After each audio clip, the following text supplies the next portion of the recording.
Pura-pura lumpuh. Episode 19, Memaksa. Karya Via Raya. "Woi, ngapain lo senyum-senyum sendiri?" teriak Anggi mengagetkan lamunan Prita. Di tengah jalan menuju kelas, Prita bertemu dengan Anggi dan Hegar yang baru selesai makan siang. Mereka juga hendak kembali ke kelas. "Siapa juga yang senyum-senyum sendiri?" sahut Prita balik bertanya. "Lah itu apa namanya kalau bukan senyum? Pipi sampai merah begini lagi. Udah kayak kepiting rebus tau nggak?" kata Anggi sambil mencubit pipi Prita yang memerah. "Apaan sih lo, Anggi? Orang enggak juga. Pulang sekolah nanti main ya ke rumah gue." Sangkal Prita memang tidak sadar telah menyunggingkan senyuman. "Gue gak diajak tak?" tanya Hegar yang sedari tadi ada di sampingnya. Ada lo juga, Gar. Kok gue gak lihat lo ya dari tadi?" sahut Prita pura-pura tidak melihat bahwa ada Hegar bersamanya. "Tega lo ya sama gue. Emang lo pikir gue setan gak kelihatan?" kata Hegar sambil mengerucutkan bibirnya dengan wajah muram. "Bercanda kali, Gar, jangan diambil hati. Tapi gue ada urusan sama Anggi dan ini masalah cewek. Lo tetap mau ikut?" Sebenarnya Prita ingin meminta pendapat Anggi mengenai Pak Irsyad. Jika ada Hegar bersamanya, maka ia tidak akan bisa membahas masalah Pak Irsyad yang tiba-tiba mengutarakan perasaannya. "Gak apa-apa, gue tetap mau ikut, boleh kan?" sahut Hegar dengan manik mata yang berbinar, berharap bahwa Prita akan mengizinkannya. "Emang lo gak dengar Prita ngomong apa? Kita itu mau bahas masalah cewek. Lo itu cewek bukan? Kalau lo emang cowok, mending gak usah ikut aja deh." Sela Anggi tidak suka dengan sikap Hegar yang memaksa. "Udah Anggi, gak apa-apa kalau emang Hegar mau ikut. Ntar pulang sekolah lo tunggu aja di depan kelas," kata Prita mengizinkan Hegar ikut. Yes. Oke, siap bos," sahut Hegar penuh semangat. Mengalah adalah pilihan satu-satunya bagi Prita pada Hegar, karena ia tidak ingin lebih menyakiti perasaan Hegar lebih dari sebelumnya. Sudah tidak terhitung jumlahnya Hegar menyatakan perasaannya padanya. Namun Prita selalu menolak dan tidak pernah sekalipun memberinya kesempatan. Saat ini Prita tidak bermaksud untuk memberi Hegar harapan. Hanya saja ia terlalu lelah untuk menolak setiap ajakan dan permintaan Hegar. Karena selama ini ia selalu menolak ajakan Hegar untuk sekedar pulang bersama ataupun makan di luar bersama. "Lo berdua balik ke kelas duluan Gida. Gue mau ke toilet dulu sebentar," kata Prita. "Mau gue temenin gak?" tawar Anggi. "Nggak usah, udah lo sama Hegar duluan aja," kata Prita sambil mendorong Anggi dan Hegar agar bergegas pergi terlebih dahulu. Setelah itu Prita pergi ke toilet untuk mengabari Firas bahwa hari ini ia pulang menggunakan angkot bersama Anggi dan Hegar. Ia masuk ke salah satu bilik dan merogoh saku seragamnya mengambil ponsel jadulnya. "Om, hari ini gak usah jemput ya. Aku mau pulang naik angkot aja. Sekalian Anggi sama Hegar mau main ke rumah." "Jangan naik angkot, naik taksi aja." "Oke deh. Nanti aku pulang kerja mau dibawain sesuatu gak? Misalnya kayak makanan gitu." "Boleh.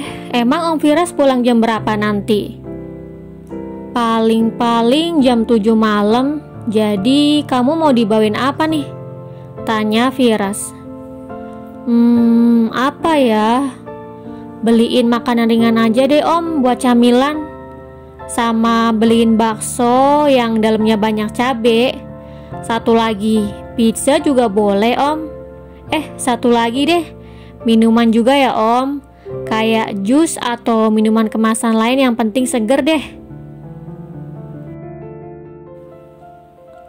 Banyak amat tak? Semua makanan itu bakal habis nggak? Tanya Firas tidak yakin. Tenang aja Om, pasti habis kok. Tapi Om Firas bantuin juga ya. Soalnya ntar malam aku mau nonton drama Korea. Temenin ya Om ganteng. Balas Firas malas. Mendengar ocehan Prita membuat Firas tidak bisa berkata-kata. Ia hanya bisa mengiyakan dan mencatat baik-baik pesanan Prita dalam ingatannya.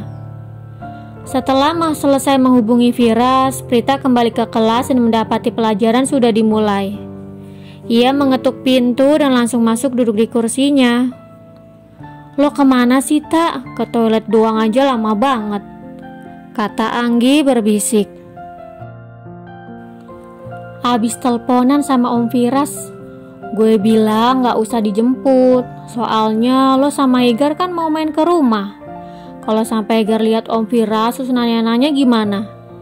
Kalau pas di rumah kan bisa bilang kalau gue lagi nginep di rumah om gue, sahut Prita menjelaskan. Iya juga ya, kata Anggi sambil menganggukkan kepalanya membenarkan ucapan Prita.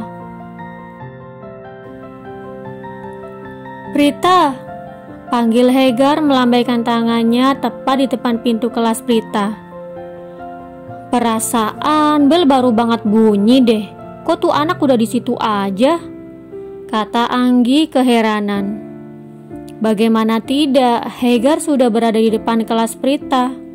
Ketika pelajaran selesai dan guru masih berada di kelas, Hegar sudah lari terbirit-birit keluar menuju kelas Prita.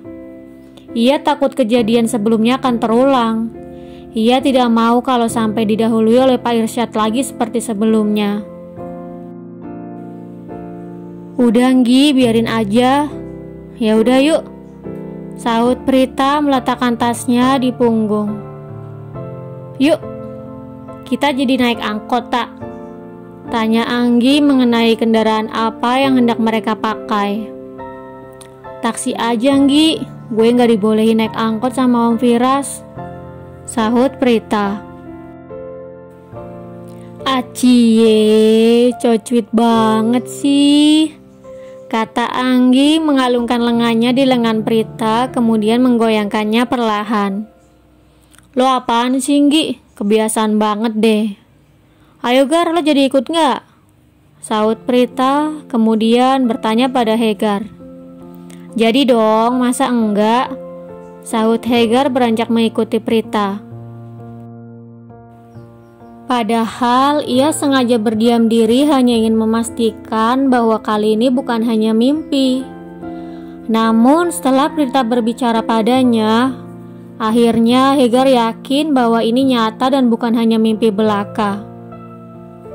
Sampai di depan sekolah, ketika Prita, Anggi, dan Hegar sedang menunggu taksi, tiba-tiba Pak Irsyad berhenti tepat di depan mereka dengan mobil sport berwarna merah menyala. Kalian mau saya antar pulang nggak?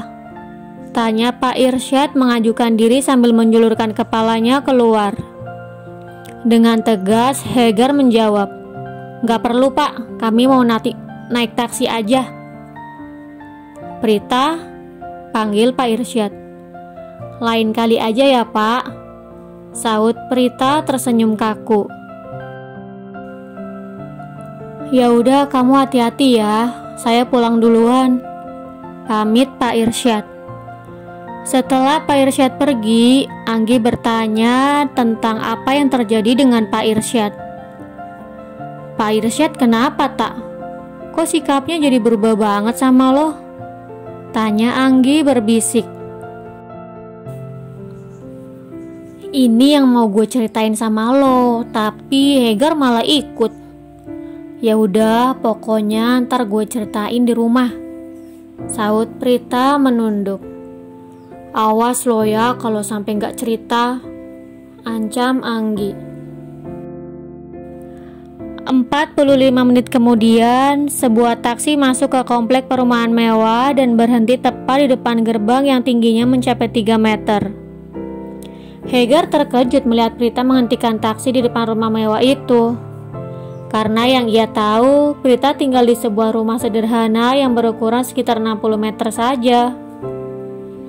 Ini rumah lo tak? Ternyata rumah kita satu kawasan ya? Tanya Hegar, membuat Prita dan Anggi membuka matanya lebar-lebar. Apa yang akan terjadi setelah Hegar mengetahui bahwa saat ini rumahnya dan tempat tinggal Prita berdekatan? Dan apa yang akan Prita lakukan jika sampai Hegar main ke rumahnya ketika Firas ada di rumah? Bersambung. Jangan lupa untuk like, komen, share, subscribe, dan tekan tombol lonceng untuk mendapatkan notifikasi episode selanjutnya. Terima kasih.